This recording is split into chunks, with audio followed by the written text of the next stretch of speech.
So, welcome back to Third Age Reforged and to another battle replay, and this replay is one that I've actually had for quite a while, since the latter part of June, and by the time this comes out it will very likely be early October, so there has been a little delay on that.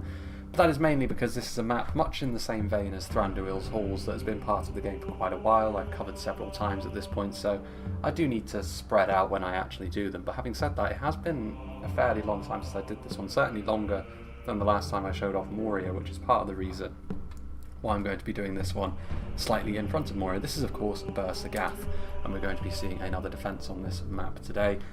Interestingly enough, I mean 39,000 frames, just shy of 40k frames, is still a long battle, but by the standards of this map we've certainly seen longer battles on this one before, and that's because it's a long, difficult path for the attackers to make their way up through the settlements. If you've been with my channel for any length of time, you'll know what BUHR SAGATH is all about, so there's not really much need for a map overview, but it is going to be a long road to the palace here at the top. And as per the usual on this map, it is going to be a 5v3, so the attackers are going to be descending upon three of the human factions, and actually three of the more standard human factions in many ways, because it's going to be Rohan, Dale and Cardolan on the defence, so the middlemen and the Northmen trying to show that they don't need any fancy Dunedain blood in their veins, at least mostly with Cardolan. Cardolan do have some Dunedain elements to them, but they are sort of seen as the lower of the two of the brethren between them and Arthedain, certainly throughout the mythos. But we'll go through the attackers first and foremost, starting off here with Y2K86, who's going to be playing as the Witch Realm of Angmar, a very useful faction to have on any attacking army because they are very robust, plenty of heavily armoured and shielded units, which means they can stay alive under a lot of duress for a lot longer, but also they have some very dangerous tools at their disposal. Maybe we'll be seeing the Witches, maybe we'll see the Blackwatch Legion, their Trolls perhaps, or just their high tier bodyguard infantry are all very good. The Gundabad Guard though are just a unit of well armoured, heavy orcish spears, which are going to be decently tough at taking damage. Not all that good at giving damage, it must be said, although having said that, certainly the Rohirrim infantry are not going to be the most sturdy in terms of certainly armour, but even melee defence. It's one area where the Rohirrim can fall down a little bit on foot. They're a little bit more reliant on damage and perhaps the support of the other factions on the defence today. So perhaps the Gundabad Guard could have some joy there, but likewise the Rohirric armour piercing is also going to be a potential problem for them, and indeed the rest of the Angmar roster. The Witch Realm Scourge Raiders though will be much more concerned about any ranged units that the defenders may have at their disposal, which can be used to good effect. First and foremost among which of the defending factions would be either Dale with their archers or Cardolan with their crossbows. Both of those factions have got access to rangers as well, whereas the Rohirrim are very much throwing projectiles as well. So the Scourge Raiders, they'll be hoping to get into a good position to start peppering down the enemy lines. Against more lightly armoured and unshielded units, they'll be absolutely devastating, but even against armoured and shielded units, to be honest, if you let them get clean shots off, the base damage is going to do quite a lot of the heavy lifting for them. Over here, some upgraded Witch Realm Hammer Guard, a very deadly foe indeed to the higher tier units from really any of the defending factions, but in particular you'd say that Dale would be not too pleased to see a unit of this sort of armour piercing calibre. We've also got some Witch Realm Pikemen, again with the armour upgrade, which will mitigate a little bit of the arrow fire damage that's likely to be coming their way if the defenders can muster that. But still, you're likely to see them saved for a little bit later on, because as I continuously say, if you can save pikes until the late game, it can be such a difficult thing to wear down. Of course, they may not have that luxury, they may need to push them forward more quickly, but we shall see. Angmar halberds are a little bit of a different story. Yes, there are phalanx, but halberds don't have the same reach as pikes, so it's less clear cut.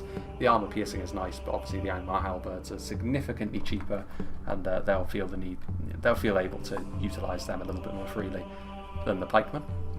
The Blackwatch Legion are a real concern for the defenders, because if they're committed forwards it means that Angmar are very much looking to smash your defence to splinters very, very quickly. You need to have some way of either bulking up the front line quickly to stop the mass pushing of Great Shield infantry units like this, or you need to make it so that you can sort of stop it from happening in the first place by killing them before they arrive. But the only way to really do that is either charging cavalry into them, or using very, very strong javelins or projectiles of some sort on them, because standard arrows of course won't work with the really heavy armour and shields that they have. So it's really a matter of cure rather than prevention in this case. You have to be able to respond to that sort of mass push, so the defenders need to make sure that their armies are not so split up and reinforcements are not too far away. Here are the mighty witchers, very dangerous if they can get into position to use their fire, of course, but as I've explained before, there are other skirmishers in the game which I think, to be honest, are better than the witchers. The Iron Watch and Mirrormere come to mind immediately, because they're far more forgiving to use, they're not as fragile as the witchers, and there are more of the Iron Watch. Even still, even with all that in mind, one good volley from the Witchers could be enough to put this game beyond the defenders. They need to be very, very careful. And also the mighty Witcher and Blackguard at the back over here. My favourite of the Angmar roster in terms of looks.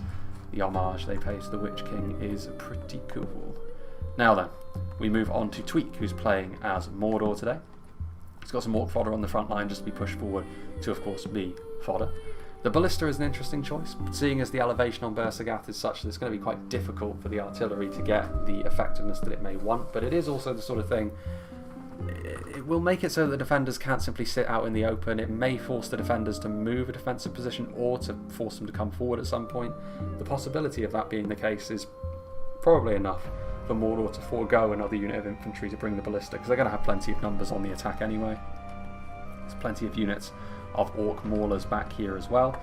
Nice little bit of armour piercing to their name here with Mordor, but they are very weak to arrow fire, of course, and they don't have the armour upgrade either, so he's going to have to be quite careful here with how he decides to use them. I mean, it's a lot of heavy axemen this, so he can afford to waste some of them, I suppose. And then just in behind, a couple of units of Minas Morgul Chosen and some Blackguard of Barad-dûr. Very similar in many ways actually to the Gundabad Guard and the Blackwatch Legion of Angmar, only on this occasion the Mordor Spear is superior to the Gundabad Guard, the Minas Morgul Chosen stronger, but the Blackwatch Legion are also better than the Blackguard of Barad-dûr, but the Barad-dûr Blackguard are also more numerous, so it's up to you to decide which one is more effective really. But the Blackguard of Barad-dûr are going to be another problem, much in the same way as the Blackwatch Legion are. Just have to wait and see how and when the attackers decide to use them. Morannon archers, not too surprising to see a little bit of a range contingent, not so from Angmar because their archers are truly awful, but the Morannon archers can do a job, as can the orc javelins here at closer ranges, very, very efficient. And over here we have the Olai Kai and the Nazgul, which are a very strong unit and tough to bring down in melee. There are only a few of them, but as long as you don't commit them literally all on their own, they're really hard to dislodge. The armour-piercing Temple Guard and some Troll Drummers. The drummer effect, of course, doesn't work, but it is in the current version of the game anyway. It will in the next patch, but it's nice to see them, irregardless of that.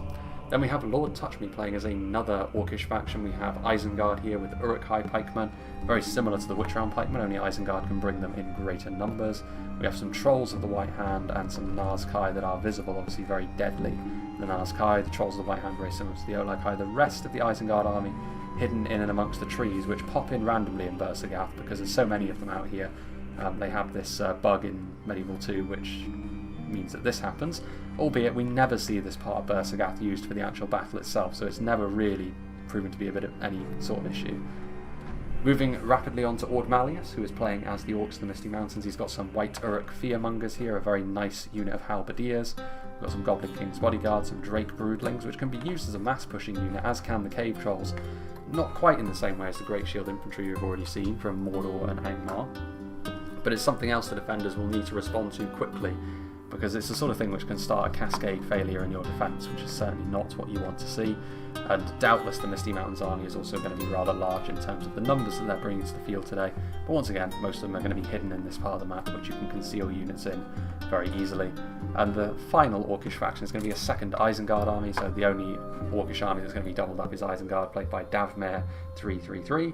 Uruk-hai crossmen, crossbows of course, going to be useful for that stopping power, especially if they can conserve some ammo for the late game, but positionally the Cardolan crossbows are going to have the best to choose from, certainly in the early and mid stages of the game anyway. Uruk-hai archers, more crossbows, more pikemen, some Uruk-hai reavers, which when they're not upgraded they are slightly better than something like the orc maulers would be, but the same weaknesses and strengths apply.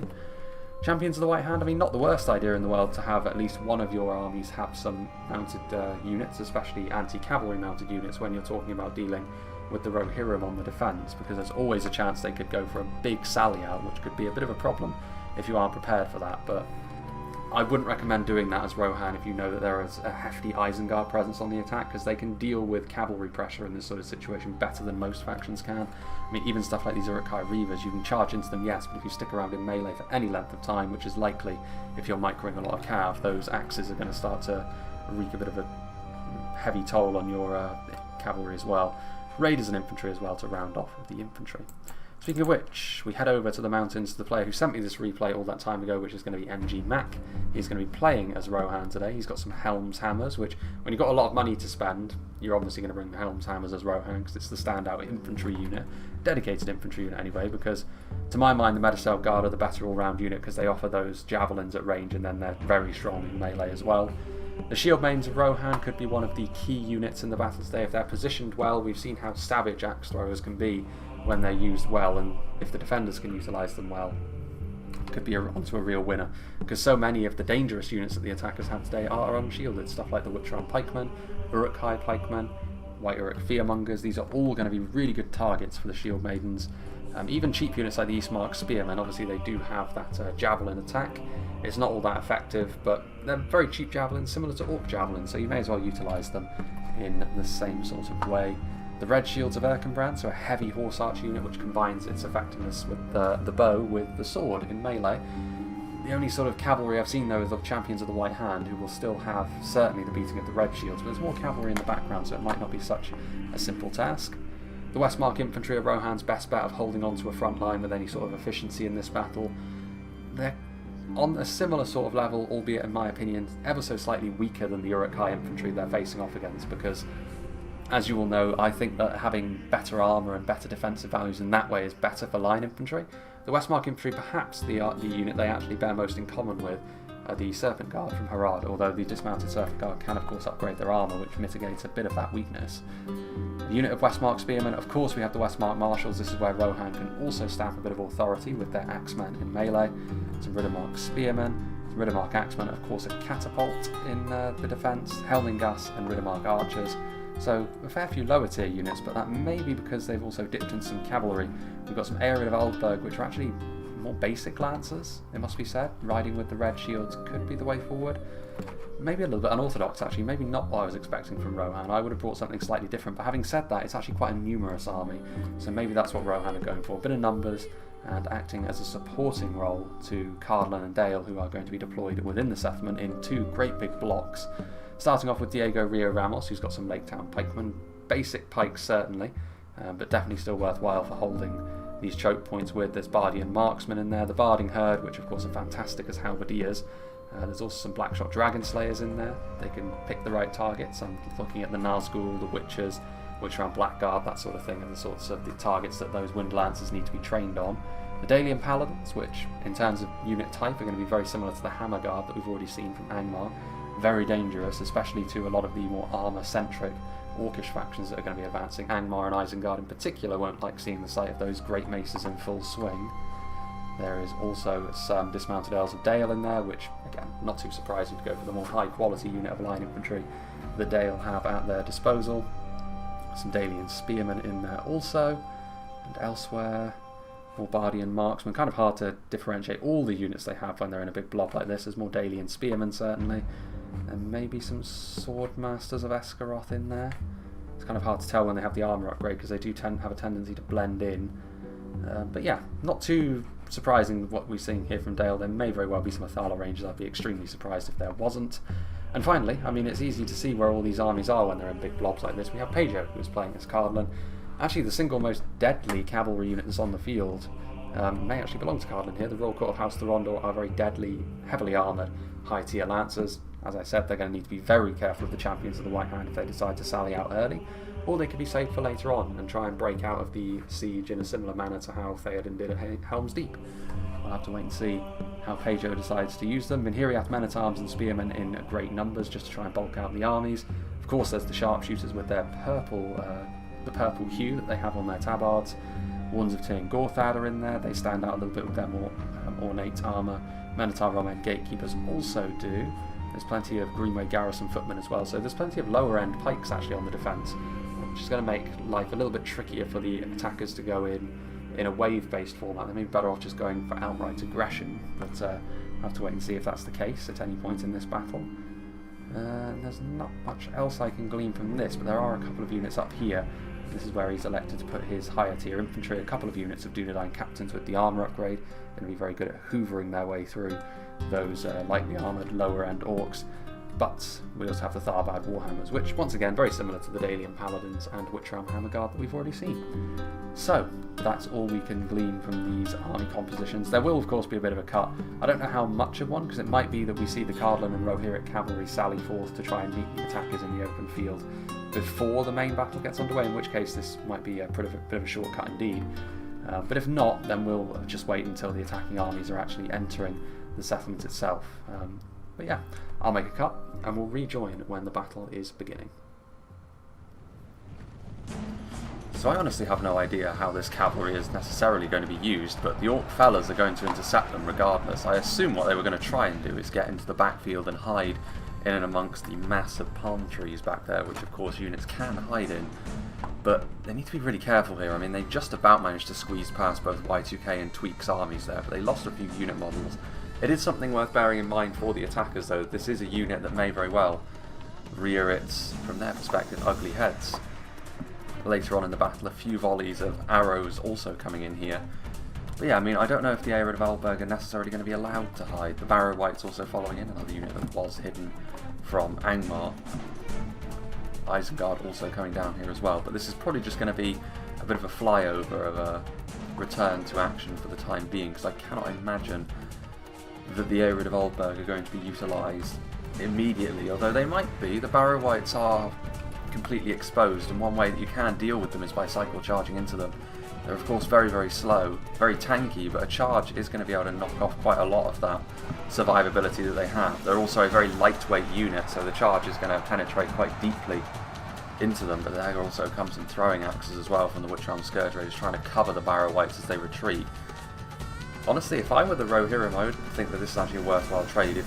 If you offered me the complete loss of the Arid of Eldberg to try and take the Barrow Wights away, normally I wouldn't trade units 1 for 1 if I were the defenders in a 5v3, but the Barrow Wights can be such a pain that I think I would do this. So this is not a bad use of the Arid of Eldberg, and it's not a bodyguard tier unit of cavalry either, so while they are fairly expensive for what they offer, it's still enough of a good trade, I think, to take away one of Angmar's more annoying units from your perspective. Forward come the Uruk-hai pikemen though, so this is probably going to be the last charge they're going to be able to get away with.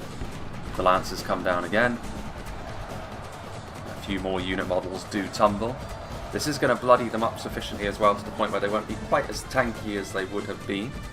But yeah, with the pikes coming in here now, it's a little bit of a footnote to the battle overall this, but it does set a precedent early on here that the attackers can't afford to just take the defenders too lightly. They are going to be willing to be a little bit more aggressive. The Arid of Eldberg are here. If the Royal Court House the Rondor had been down here as well, it could have been a completely different story. They could have really found some good targets. I mean, all the fellas are over here. If you charged into them, it'd still do a decent amount of damage. You don't want to hang around too long in melee with those axes though. Goblin band moving forward as well, but this is going to make that advance for the attackers just a little bit more awkward. And you can see the Arid of Eldberg are going to be retreating right to the backfield over here. And if it comes down to a very close battle in the late game, something like the Arid of Eldberg charging into the back of a wavering orc line could be the difference between victory and defeat for the defenders. Most of the battles we've seen of late have seen the attackers be victorious. We shall see if, what I suppose you could call the runts of the litter when it comes to humanity in Middle-earth. We'll see if they can fare better than many of the other teams we've seen on the defence so far. Cardolan have got a bit of Dunedain blood in them, but for the most part you would associate Arthedain more closely with that kind of legacy from Arnor than the men of Cardolan. Rohan are a difficult faction to use effectively on the defence though. It is the fact that they've got Dale, who are a little bit chunkier, the fact they've got Cardolan as well, who have got access to pikes a little bit more readily, is important for them, because the lack of those defensive tools is perhaps the reason why you don't see Rohan all that much, even as an attacking faction, because they have lower armour than the other Western Kingdoms of men, most of them anyway. They don't really have those same tools, which it makes them a bit of a weird faction in those terms. It's why you perhaps don't see them in sieges quite so much. They don't have the same versatility on foot that can do their fellow cavalry heavy faction. But I will make another little cut here because I don't know how long it's going to take the attackers to really set themselves now, and we'll rejoin once again when the infantry is coming to blows. Arrows being utilised against the Witch Realm Scourge Raiders here, and also the Royal Court of House Thorondor threatening to charge downhill. Now if they carry this charge through into the Orc fodder, they will still do a lot of damage, but Pajo there just about, I think, managing to change target into the Orc fodder, so the charge does actually land, but they do need to get back out of there now. They don't want to be around here with lots of spears, even if they are lower tier, and obviously the Dunlanders have got that little bit extra against cavalry. Something else that Rohan, of course, don't have as well, which is so useful in a siege, are rangers. Now that won't hold true soon, not because Rohan are getting a ranger, because I don't believe they are, but the fact that rangers are completely changing in terms of what their role on the battlefield is going to be all about. Those body-piercing projectiles will be gone from the rangers that are on foot, so you won't be able to use that as a crutch whether you're on the defence or the attack. More commonly the defence, but even still. Catapult being utilised, maybe, I mean, you can't really miss, I suppose. You're going to be able to hit some of the Isengard and Misty Mountains units as they come through this narrow gap. But are you going to really be doing as much damage as you'd like to with that catapult? Yeah, of course, Cardolan and Dale both do have access to rangers, of course, so they will still be able to lean on them a little bit. Again, they're getting kills, but it's not on the most important of units, and it's not in the kind of quantities that would make it worthwhile. The fact they have these champions of the White Hand and have elected not to try and hunt down those Arid of Aldberg is a really interesting thing to me. Because you could so easily, like, at the very least, you're forcing Rohan's attention away from more important matters, perhaps, by having them micro their cavalry around. And if you catch them, of course, champions of the White Hand will utterly dominate the area of Aldberg in a melee engagement, hitting some Uruk-hai infantry there. I mean, I suppose it may very well convince Isengard and Misty Mountains of the necessity of moving a little bit more quickly, maybe transitioning into the infantry fight a little bit faster, but it doesn't really gain an awful lot for the defenders, that, 'cause it's going to happen at some point anyway. Again, maybe superficial losses at best. They are starting to add up, though. With each hit, at least 5 up to 10 Uruk-hai / goblins are falling. May not be enough ultimately to pay for the catapult in the long run, but it's at least not being useless. We have seen artillery take far too long in the past to actually get something done. Dunlanding clansmen here at the front, facing off against the Cardolan front line. Classic mix of cheaper pikes, backed up by a unit of more standard infantry, on this occasion Minhiriath spears, not necessarily the most damaging unit, but they will offer a nice defensive line. Do they have the opportunity to use their skirmishers though? Minhiriath sharpshooters are starting to fire allegedly. I wonder what they're actually going after. You don't want to be using your crossbow bolts on any old rubbish. That was a blank fire. Dunlanding clansmen. Maybe they're trying to go after the Scourge Raiders that are still down at the bottom of the hill over there, but so far, nothing. Heavy Goblin Spears. Ord Malleus and his Misty Mountains army going to be leading the way. Uruk-hai crossbowmen are now... Are they firing, or is that another blank shot? Well, irregardless of that, they have put themselves right in the view of those Bardian marksmen, and unsurprisingly, trying to take away the DPS of some of these attacking crossbows is going to be a very attractive proposition for the defending archers. Bardian marksmen are more perhaps well renowned for their ability to skirmish with other archers, more defensive attributes, but I mean they are still high tier enough to the point where their damage is pretty decent. And those Uruk-hai crossbowmen don't want to be caught in their view for too long. They do have the armour upgrade as well, so they will be able to chip in melee as well, which is going to be important when you're the defenders in this situation. 5v3s, your skirmishers are going to have to get into melee at some point, whether that's just as cannon fodder or whether that's as an actual contributor like the Bardian marksman can be. A couple of them there on these almost natural battlements, as it were. Still though, it's a little bit of a weird situation this, the Royal Court of House Thorondor coming forward. I mean they are, I suppose the Orc fodder are wavering as a result of the Cardolan heavy cavalry being there, but they're going to get caught here and that's not great news for them. Arrows coming in, Blackguard of Barad-dûr being committed. This is quite early for me. I mean, the Blackguard of Barad-dûr may be able to push their way through this line, but what are they actually gaining from doing that? Some of the unit Minhiriath men-at-arms that are going to be moving forward. Do they have any infantry that's actually going to follow them in. Gundabad Guard need to be getting up here. Snaga skirmishers are taking a lot of damage now at the hands of those skirmishers. The Dunedain captains, like, yeah, even if they do manage to push through here, which I'm not convinced they actually will at this point, and throwing axes coming in from the shield maidens, I mean, I suppose at this point, the defenders, one thing I'd be looking at for them to do is actually not to commit too many resources to this, because they're going to be able to keep this under control if they just keep their cool. The Blackguard of Barad-dûr are going to rout, and there's no reinforcements coming in quickly enough. There are some Maulers making their way up here now, but it's far too late. The front line is looking a little bit buckled, but it's nothing that can't be fixed. Westmark's Spearmen also on the way forward just to help solidify things. If there's one thing Rohan do have access to, it's plenty of units of spears.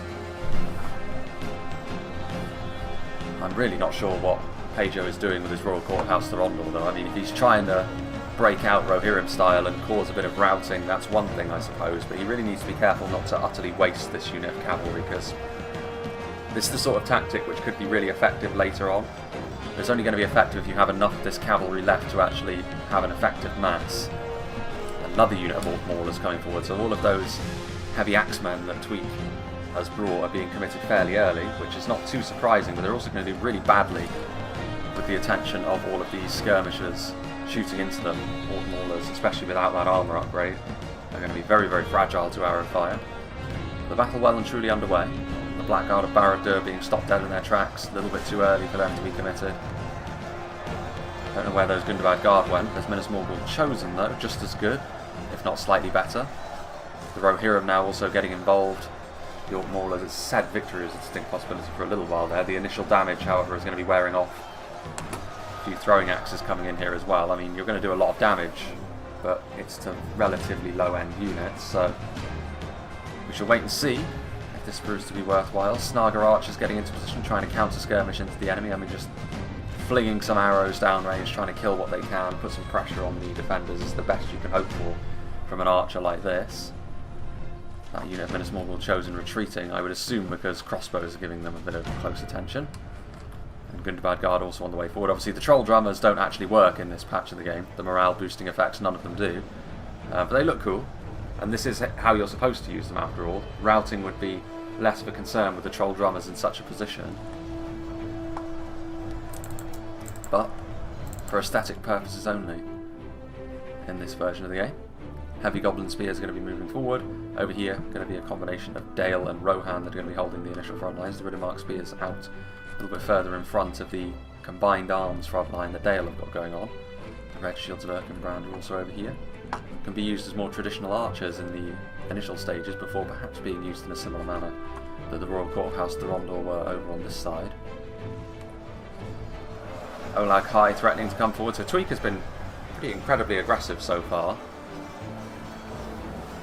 with some of his units, maybe a little bit too gung-ho in some ways. Like, the Dunedain captains are on this front line as well, so that's a worthy foe. With all of these crossbow bolts and throwing axes, the trolls are going to be eating some of those shots as well, which is going to do extra damage to them. Yeah, I don't know. And here we have sharpshooters continuing to fire in. Too many of these units that are on foot, the infantry around those trolls, is far too fragile. They're going to be taking tons of damage. Here come the Isengard trolls as well, though. So the Olag High and the Trolls of the White Hand, with their powers combined. Thieves of Tharbad moving in. Warns of Tyr and Gorthad, maybe not the tool that should be committed to this fight. Trolls do pretty well against pikes, and you can't afford to lose a unit like the Wardens of Tyr and Gorthad cheaply. But with two units of trolls, they are going to get in here, and they are going to get in and amongst the Wardens, which is bad news for them. There are some Minhiriath Man-at-Arms in there as well who are a little bit more at home in close quarters, but maybe not against the level of foe that they are now facing. Again, walking into melee with the cavalry is certainly not the best thing to do either, but more and more pressure is coming in now, and Isengard proving to be more of a fixture on this front line. With the Uruk-hai infantry also moving forward. So with the trolls, I mean, this is maybe a little bit more like it. The trolls have made an impact where the Blackguard of Barad-dûr couldn't, and now more units are following them in. The key here, of course, being that the big chunky units have made the gaps, and now the infantry is going to follow through on that. Blackwatch Legion are going to be on the way through as well. So yeah, this is a big effort from the attackers, this. If the defenders can stop this, it would be a huge victory for them.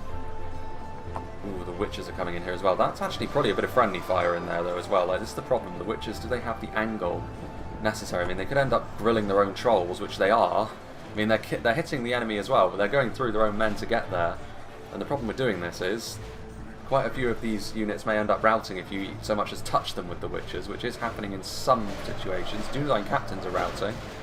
Goes to show how serious this push has been so far. Cardolan have managed to rally a second line, but you can see here that the attackers are just continuing to roll forth. Wards of Tyr and Gorthad pushing towards the front line. They need to get something like the Helm's Hammers in melee here, something with a little bit more quality. Exactly the sort of thing which will help do damage against the trolls, who are now running out of steam, it must be said, but they got hit by their own witches. They've been in and amongst a lot of dangerous units. Ooh.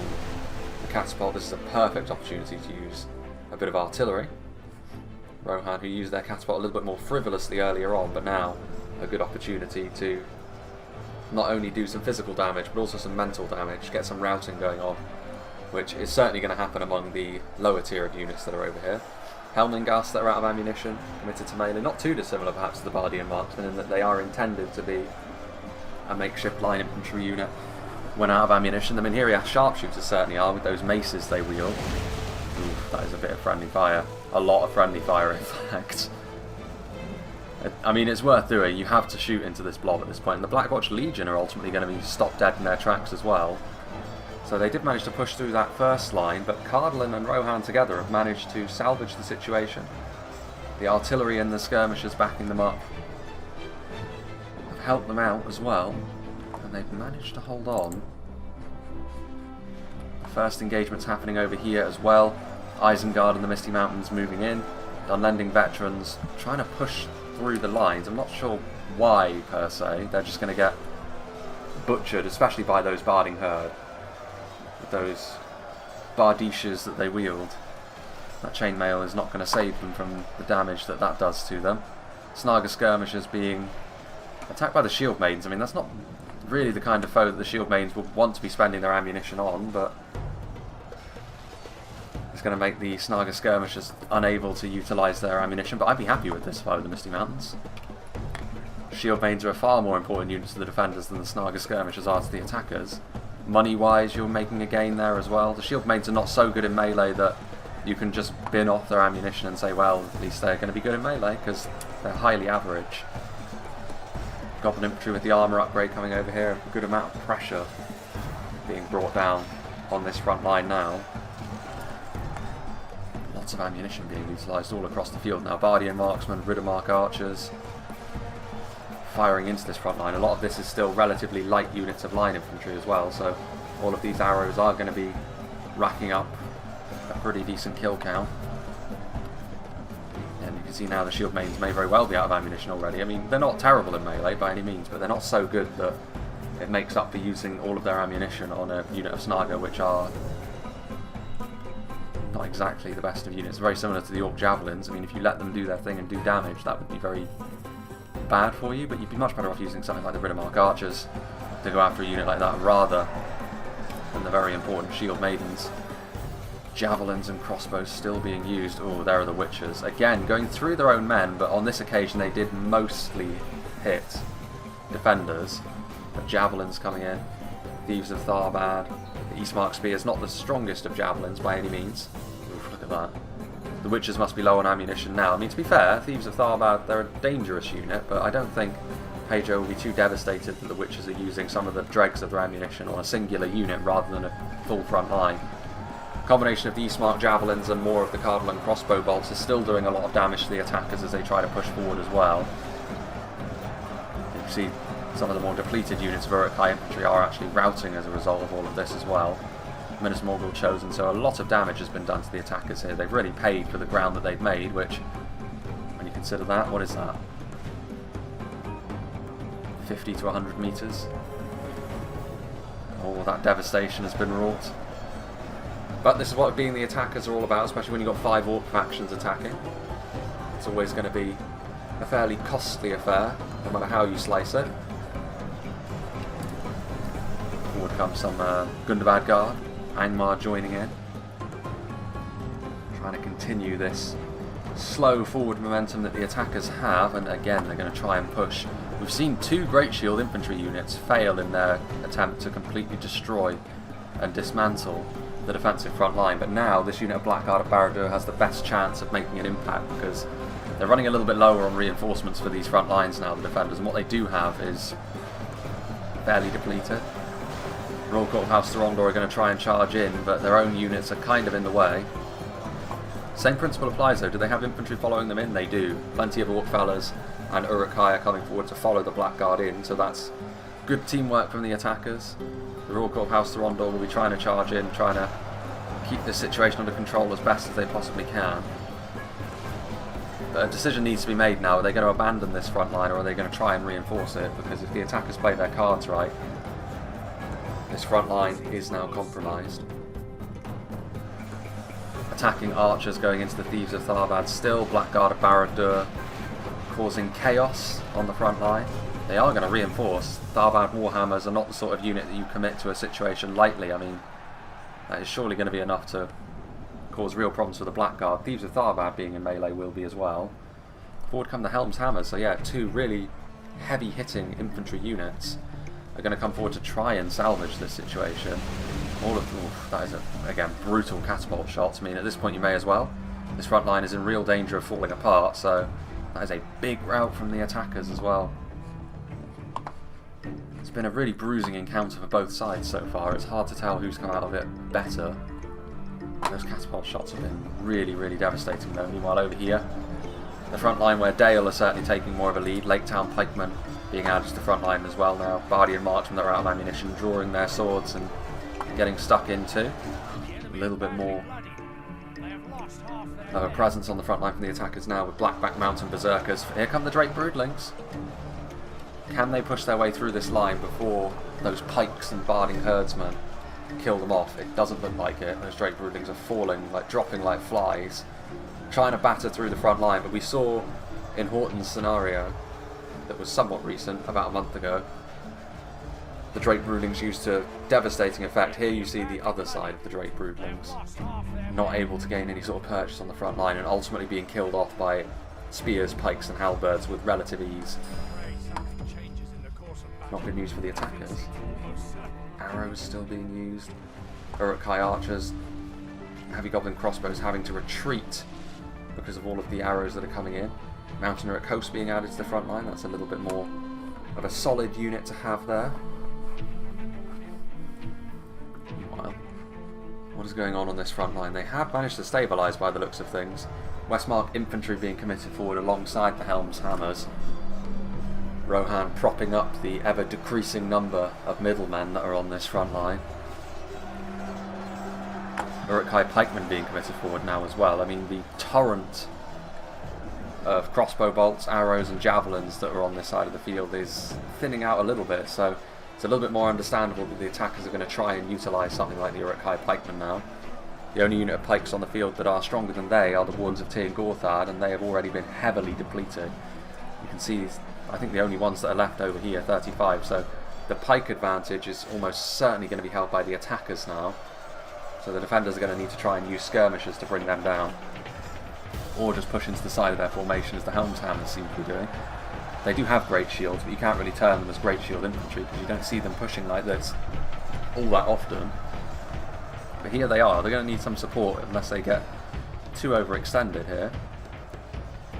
Cardolan front line starting to get a little bit shaken now. One of the issues with playing as Cardolan, notoriously, their morale is average. Meanwhile, over on this side of things, Rohan continuing to send units forward. Another unit of Westmark infantry over here. A decent unit of infantry, certainly. Dalian Paladins being committed to the same part of the front line that the Blackback Berserkers were on, and in combination with the projectiles, that has had the desired effect. White Uruks and Black Uruks from the Misty Mountains moving forward to try and keep up the pressure. Misty Mountains taking the lead over on this side. Over here the dismounted Earls of Dale going toe to toe with the Mountain Uruks. You back the Earls in a straight up fight between these two. Mountain Orcs do have numbers on their side. I do like the look of the Earls. It's one of those units which clearly a lot of effort was put into in vanilla, so there's no real need to change their unit model at all. In come the Bardian Marksman, another unit that's out of ammunition, just adding more numbers to the front line. Competent enough in melee combat to be able to contribute here, even though something like the Black Uruks would be a bit of a concern for them. Goblin King's Bodyguard are also here, only 20 of them remain though.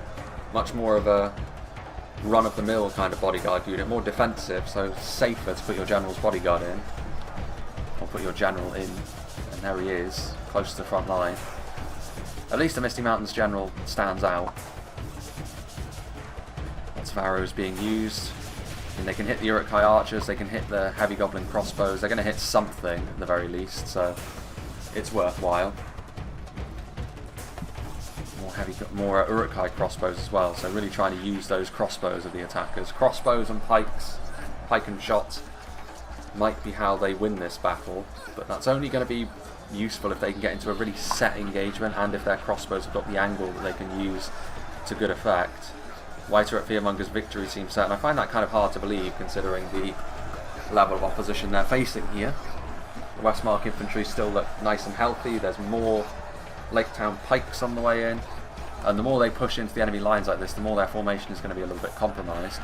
Riddermark archers in melee, of course, are not brilliant, but at this point, just having those numbers on the front line is going to be pretty handy. Meanwhile, over here, this fight has been the bloodier of the two so far. Cardolan committing forward yet more sharpshooters that are out of ammunition, a little bit of extra AP. Never goes amiss against the Orcs with how they are focused. The Ballista is back there, trying to get into a position to shoot down the lane, but the only thing they could really hit is a unit of Helmingas, who are in turn shooting back over here as well. Trying to use that flaming shot to set fire to the artillery pieces. Easier said than done. In Silmarillion they'd already have been destroyed. It's almost a hard counter over there. But not so here. Goblin Band are moving forward. The Uruk-hai raising their cleavers aloft. 28 Orc fodder routing. How much do the defenders really have left to give over here though? I think eventually this front line is going to collapse. Westmark infantry here. The Barrow Wights are on the front line, the pikes. With more reinforcements arriving, I think it's probably a case of just hope that this front line can kill as much as you can from the defenders, and maybe now is the time to start thinking about setting up a different front line, unless you want to send forward some reinforcements from back here. The Tharbad Warhammers could move in, but I don't know. Bardian Marksman, so Dale are on the way across to send some reinforcements perhaps. The Red Shields, Verkenbrand are in shooting circle back here, continuing to shoot, offering their services a range, but they've also been somewhat focused down by some of the attacking skirmishers. Guardian Marksman on the way forth. Pikes from the attackers starting to play more of a role over on this side as well. There's a little bit more room for them over here. Perhaps it would have behooved them to have 3 armies attack this choke point, just because there's a little bit more space for their numbers to be utilised over here, whereas the other lane is a little bit narrower. There goes the Misty Mountains General though, clobbered by the Dalian Paladins. Bad news for the Misty Mountains, because of all the attackers, they're the ones that would want to lose their general the least. That morale debuffing effect could prove to be a real problem. Snarger skirmishers in here. The Isengard variant are darker, so it's a little bit harder to see them against the ashen ground here on BUHR, but still utilising their jabbies. Over here, I mean, yeah, this side of the line, where the Riddermark archers were, Bardian Marksmen starting to get forced aside by the more dedicated Uruk-hai infantry. Javelins are being used, Eastmark spearmen only though, so only basic though they may be, they're still doing good damage, but for both front lines at this stage, the Thala Rangers have used up their ammunition, I suppose, if they're down here, as perhaps of the Blackshot Dragon Slayers. More black projectiles though. Dalian Roarguard, they're not armour piercing, I don't believe. There's a lot of damage these Uruk-hai are taking pretty quickly though. If they rout, all of this could be for naught. That is a shower of throwing axes from Y2K's Scourge Raiders over here though, so Angmar there as well. Uruk-hai infantry, they are routing. Combination of the Dalian arrows, the Rohirrim javelins, and obviously the Blackshot Dragon Slayers as well. I know that the Dragon Slayers' swords are not to everyone's taste, and they're not to mine either, if I'm being brutally honest, but I think that what would fit the Dragon Slayers a bit better would be a Zweihander of some description, similar to how the Dalian Swordmasters used to have one of those. I feel as though that would be pretty cool on them, rather than the giant anime paddleboard sword that they have at the moment, but no matter. Riddermark Archers still alive, interestingly enough. They may have been forced aside, but 18 of them still standing, hatchets in hand. And the Blackshot Dragon Slayers do have a lot to give in melee after all, and the Uruk-hai infantry are learning that the hard way, and Isengard actually in danger of their front line collapsing with all of this pressure. More is going to be needed. Uruk-hai Reavers on the way forward, and all of this support in the backfield is going to need to start doing a bit more heavy lifting. A lot of what they have left over here is actually ranged units. They've got a unit of pikes, but so much of this is ranged units. So in terms of the infantry, the defenders may very well be able to weather the storm, but what can they do against all the ranged units that the attackers have over there? Again, might be a similar story over here, in fact. Orc javelins on the way as well. This is where their cavalry could come in handy. That unit of Ered of Aldberg could start picking off the depleted skirmishers. Witchhound Blackguard are now on the front line. As I said in the composition phase, my personal favourite looking of the Angmar units. Very, very dependable unit of infantry as well. I mean, the Barding Herd are over here, helping to shore things up. That armour piercing will be useful, but again, with all of these Uruk-hai pikemen, it's going to be kind of difficult for them to establish themselves in the fight in the way that perhaps they would like. Tharvad Warhammers back there, still the Troll Drummers. Orc Javelins going to try and get close enough to tip the attackers over the edge in this fight. They still have Helmengas back there. They have those Tharvad Warhammers moving in now. Medicel Guard. I mean, as far as javelins go, it's one of the lowest tier of javelins against one of the highest tier of javelins. But if the Orc Javelins see that the Medicel Guard are here, surely they will be focused. They're actually going after the Tharvad Warhammers. More of a dangerous unit in melee, to be sure, but are they going to throw their payloads here? If they're going to put themselves in harm's way like this, then a decision does need to be made. Oh, and he lost his bottle a little bit there. I'm pretty sure he blank shotted them as a result of taking some javelin fire. Again, using flaming shot. Not the worst idea, like liberal use of flaming shot from the defenders on this occasion against such numbers heavy orc formations that are taking a lot of damage all at once. Flaming arrows are a good idea, I think, as we have seen so far in this fight. Minotaur Roman Gatekeepers are here. Sans the armour upgrade, interestingly enough, but they will still be very useful at range and in melee if the defenders are to be successful. More javelin fire. The Uruk-hai Reavers have shored things up on the front line. Those Scourge Raiders will be a bit of a worry for the defenders. Riddermark Axemen coming forward. Something like the Scourge Raiders will do a lot of damage to Riddermark Axemen, but perhaps they see an opportunity to go on the counter-attack here, given most of it is out of ammo skirmishers. Riddermark Axemen either need to retreat or move forward really aggressively, one of the two. There is no other choice. Dismounted Earls of Dale still in half decent health, only 10 Dalian Paladins left, but they definitely contributed heavily to the defence here.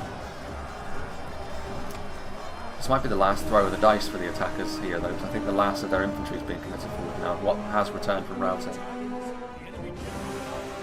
Oh wow. What on earth was going on there? Well, I mean, they've managed to kill off the Mordor general in the Nazgul here, the Ered of Aldberg being committed forward, the Uruk-hai pikes are there. Surely at this point, those champions of the White Hand need to be used to hunt this unit of cavalry down, because Mordor losing their general is substantial. They don't want to be losing their general and suffering that morale penalty either. It's been the bane of the attacker's existence in this fight so far, has been chain routing, as perhaps you would expect given the extremely high damage they've been taking from crossbows, artillery especially, javelins, even just the slower burn that arrow fire damage can inflict. Last, those Thieves of Tharbad are going to fall. Those Tharbad Warhammers exactly the sort of thing which will be useful against the Witchround Blackguard. With the support of those Uruk-hai pikemen, I think the attackers are in the ascendancy here, but more Uruk-hai infantry routing. Forward come the Berserkers. Surely the attackers are going to win with the committal of these units now over on this side at the very least. The Aeron of Alberg retreating out into the palm fields again. But a nice little hit and run there. Loss of that general, definitely a worthwhile thing. These Uruk-hai pikemen are really making life difficult for the defenders now, though. I did worry for the defenders from that perspective.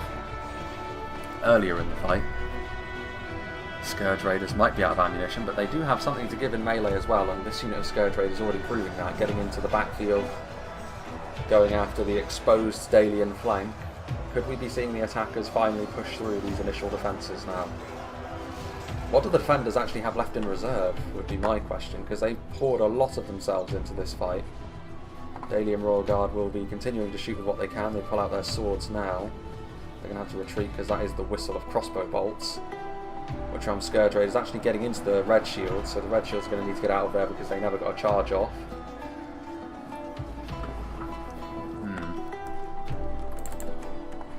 This front line, yeah, it's collapsed now. So far, those Isengard pikes proving to be the difference maker at this point. So they have retreated some good stuff. Tharbad Warhammers, they've got that catapult. I don't know how many volleys they've got left in that catapult, not very many, but even just one well-placed hit could be a big difference maker here. Bardian Marksman, Helmingas, Minotaur Roman Gatekeepers, another unit of Thieves of Tharbad. The Medicel Guard are still here without having used their ammunition really, and there are the Helm's Hammers as well. So good units they've got left, the defenders. Enough in terms of quality perhaps, but they're going to need stuff like the Medicel Guard and that catapult to do the business, I think. There's no getting around that. The Dalian Paladins, a glorious last stand as they're torn apart by the foul creatures of Angmar and Isengard. And that is going to be that. They will of course save those Dalian Royal Guardsmen as well. There's still the Aeron of Alberg to consider. It's going to be interesting this. The defenders do still have a chance at being victorious in this fight, but I think what we will have to do is make another little... No, I think what we'll do... Yeah, we'll make a cut, I think, and we'll rejoin when the battle is getting underway once again. Well, this is definitely worthwhile. You can see the Thieves of Tharbad stayed behind, hidden as they are, and they do have an opportunity here to shoot right into the Nazgul, which they do, and only one of them remains. This one actually didn't take any throwing knives there, which is kind of interesting. And the Royal Court of House Thorondor missing their charge. There's only one Nazgul remaining. Enraged by the loss of his brethren, that is a hideous noise he makes as he charges. Again, the charge misses. That one Nazgul that remains. Meanwhile, the Aeron of Alberg are down here still. A concern, certainly, for the attackers. Where are those Champions of the White Hand? What are they actually doing? Like, what was the purpose in bringing the Champions of the White Hand if you're not going to use them to be a cavalry counter? Are you going to try and use them as a bludgeon late on? Is that the plan? Because there they are. The Aeron of Alberg are not going to try and hunt you down. They're going to want to avoid you like the plague. A very bizarre situation indeed from that perspective. But we will rejoin the fight completely now and just speed things along just a little bit.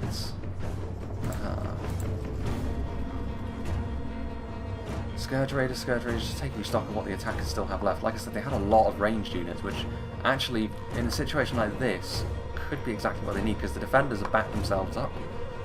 They're going to try and sit into a more defensive shape, but do they have... I mean, there's also the Hearthguard of Amon Sul, which I didn't even take into consideration for the defenders. A very nice defensive archer, one of the very best defensive archers, in fact, so that's something. But if they still have a lot of crossbow ammunition, the attackers, it could be a real problem for them. Orc fodder. Scourge Raiders are still here. They're going to have to keep some of these units in reserve, I suppose, to make sure those Aeron of Alberg don't attack them in the rear. So that's something that the Aeron could do, even if they don't have the more direct impact. These Royal Court of House Thorondor have been used and abused in this fight, but they're still standing. It goes to show what these really heavily armoured multiple HP lancers are capable of. Something like the Dragon's Wrath Warlords and the Mithrandir's retinue are very similar examples of cavalry like this. Another charge. They'd perhaps already paid for themselves, it's hard to tell. So any kills they get from here would be a bonus, and just trying to put some pressure on the attackers as they try to see themselves over the line, very much within the final 10k frames, the final phases of the battle now. Uruk-hai archers, they're still pikes, but there's not as many of them. The Helmengas are being used as a bit of a buffer, taking a lot of arrow fire here, but shields raised. And of course, as a Rohirrim archer, they are designed in many ways to trade arrow fire, so this is the sort of job that they should actually be fairly good at, in comparison to some of the other Rohirrim units anyway.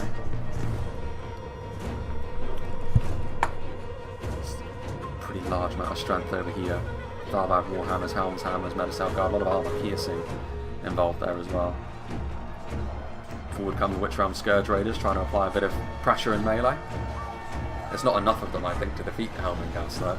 And they're also going to take a little bit of friendly fire from all of this as well, which will actually be more detrimental to the Scourge Raiders than anything. Not brilliant at taking arrow fire, and indeed, once again, the attackers will be well used to this at this point with another unit routes, and they won't be coming back.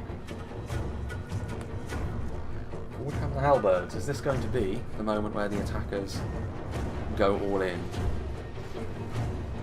Thieves of Tharbad revealing themselves and immediately being targeted down.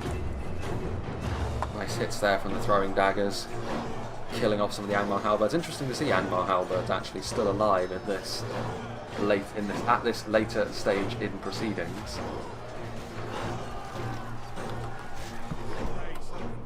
Throwing axes being used. I don't know what this weapon the Thieves of Tharbad use is. It's not a scythe because it's too small. It does have a name, but it escapes me. Oh, the catapult is cranking a shot back. Is this a little bit too early? Ooh, that's not good. When I said that the catapult needs to be on tip-top form with its more limited ammunition, I didn't mean friendly fire, devastating friendly fire of that magnitude. That's bad. And I think he only has himself to blame, because that wasn't exactly prime catapult time, in my opinion.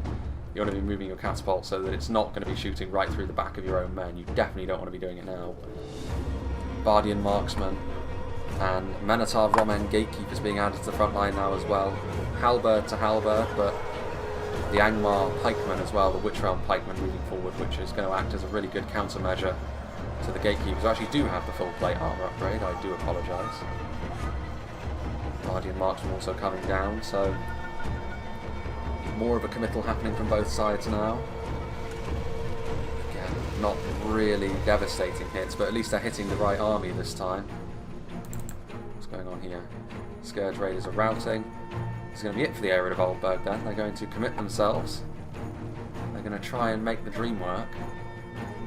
I don't think they really have the ability to do so with the Uruk-hai pikemen staying behind. They're going to need to go very close to the champions of the White Hand and hope Isengard are paying attention, which is kind of likely. But if the champions of the White Hand are, they'll just be able to move slightly forward and the area will be gone, and that assets that Rohan have been sitting on all this time will be gone. Those catapult shots, however, much more like it. Not on the most devastating of units, to be sure, but good damage being done. Victory seems certain for the attackers. A lot of that has to do with the pikes. I think they're going to need to start using something like they're going to need to start using their higher tier units. They can't afford to have these guys back here doing not an awful lot. All of their bodyguard tier units are the ones that are avoiding fights on the front line. That's been one of my pet peeves in the past, but they're going to need something, especially the Medicel Guard's javelins. That's how you can try and break up the pike dominance that the attackers have at this point. Will they be able to see that for what it is, however? I'm not sure. Troll drummers banging away down there. Enthusiastically. The cavalry did manage to avoid that. I mean, they just about managed to avoid the pikemen. I mean, there's going to be really no escape for the area of Oldberg at this point. They're going to try and go into the ballista crew, aren't they? Starting to take a few hits from the Snaga skirmishers of Isengard now. I mean, that's going to be enough to kill the ballista. It's not the devastation they would have wanted, perhaps. They can maybe carry through and get a little bit of extra damage done on the Orc javelins, but considering how poorly those champions of the White Hand have been utilised. Mayrid of Oldberg have done pretty much all they can. Medicel Guard are trying to be used. I mean, as soon as they poke their heads out, of course, they're taking a ton of throwing axes and the like. I think the defenders have left themselves just a little bit too much to do. I mean, 3v5s are always going to be very, very difficult, but I don't know.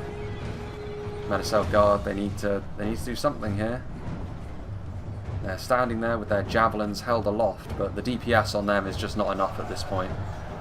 Dalian Roar Guard gonna get into melee, are they?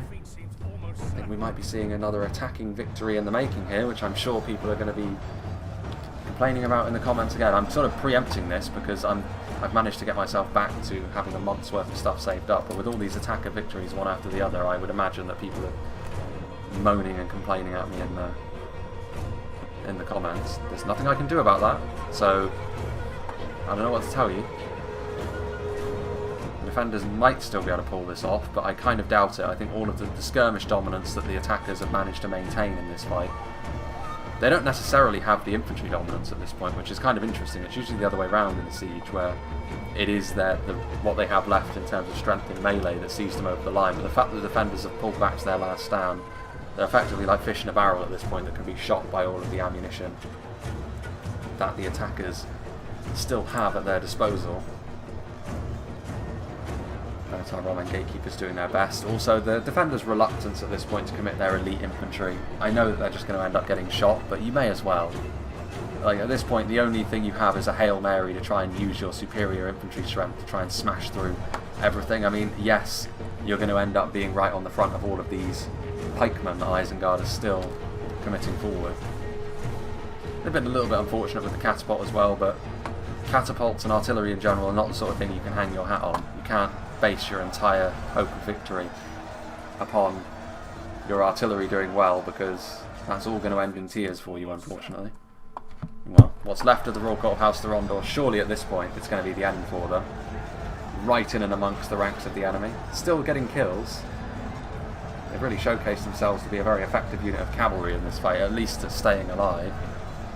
Even the Aaron of Oldberg was somewhat useful. But the defenders continue to do their thing. I mean, I suppose if the attackers were to run out of ammunition, it would call into question a few things, because so much of what they have left is not going to be all that great in melee. I mean, Temple Guard will be, as will Uruk-hai Berserkers, but everything else is mostly pretty trash in melee. Uruk-hai crossbows get by on the strength of their armour.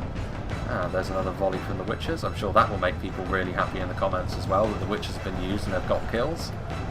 Not devastating though by any means. The Witches, you could take or leave the Witches' contribution in this battle. I think it was all of the other attacking range unit. Pike and shot has been the reason why they've ultimately claimed victory here. Meanwhile, these no wonder the Eastmark spearmen and the catapult crew are not brilliant in melee. They're holding their spears the wrong way around and hitting the enemy with the blunt side. They're supposed to stick them with the pointy end. There goes another attacking general. I think that was the Angmar in one. It is a little bit too little too late at this point. Everything being thrown in at this point. I mean, they are shaken. This is why I was surprised they didn't do this sooner. There is the Dalian general. King Bran, leading from the front with his weaves. Pikes are over here. They're setting up another front line here, the defenders, hoping to... Uruk-hai Berserkers on the front line now. Temple Guard coming forward, who have seen maybe less conflict in melee than the Black Shots. There goes the Rohan general. It is closer than I was giving credit for.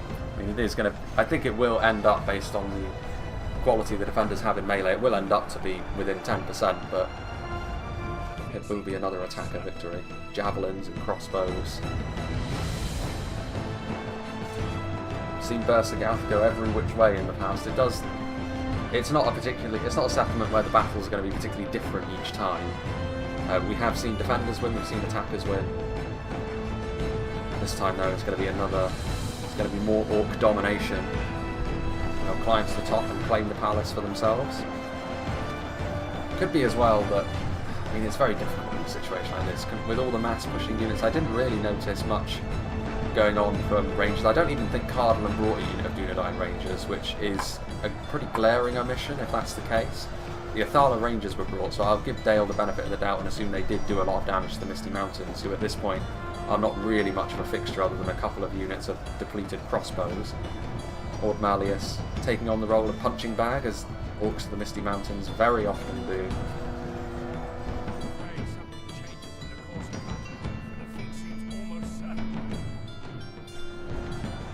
Forward come the Champs of the White Hand, finally being used. They are now in the backfield. They will be able to charge into the rear of all of these units. And that is going to be that.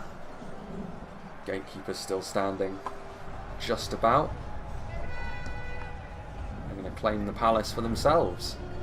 The Isengard General, the Uruk-hai Commander. And now it's just a case of the slow but inevitable demise of the elite tier units, as the pikes do their thing and slowly bring them to heel. Still, an interesting battle, definitely a very violent battle as well. There goes King Bran. Those initial engagements, especially the one down in the narrower gap where Cardolan were taking the lead. That was a really bruising encounter for both sides, and when that is the case, the attackers will always have more manpower at their disposal, especially when it's the Orcs than the defenders do. So while it was an impressive spectacle, in hindsight it was always likely that the attackers would be able to come out of that sort of situation on top. And that is going to be that. Pretty much everything you can see the attackers have left is what's in view. Lower tier Mordor units as well as Temple Guard. Isengard also still standing. Angmar almost completely gone, the Misty Mountains as well.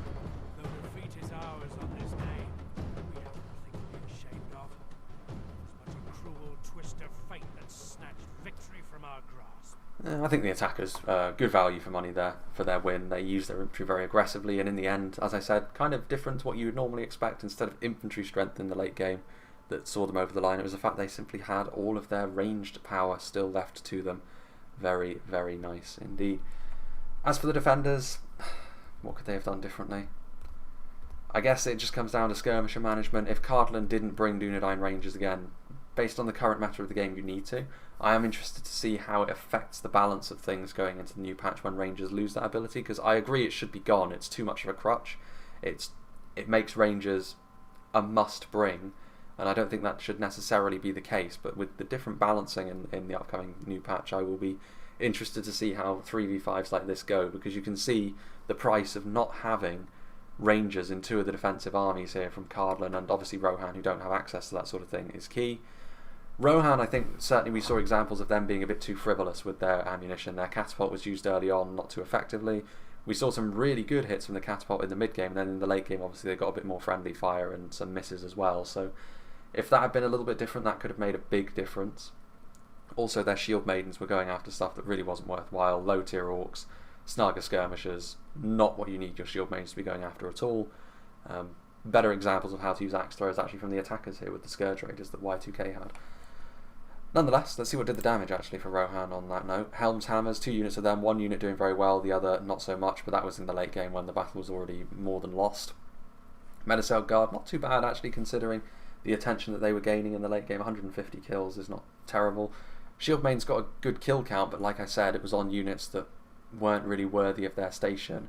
If you don't have pikes or crossbows or rangers as Rohan, your throwing projectiles have to be your X factor in a battle like this, and going after the kind of garbage they were going after really wasn't the right choice. The Eastmark Spearmen we used more effectively, I think. You saw them contributing to the routing of several clutches of Uruk-hai infantry, which was impressive.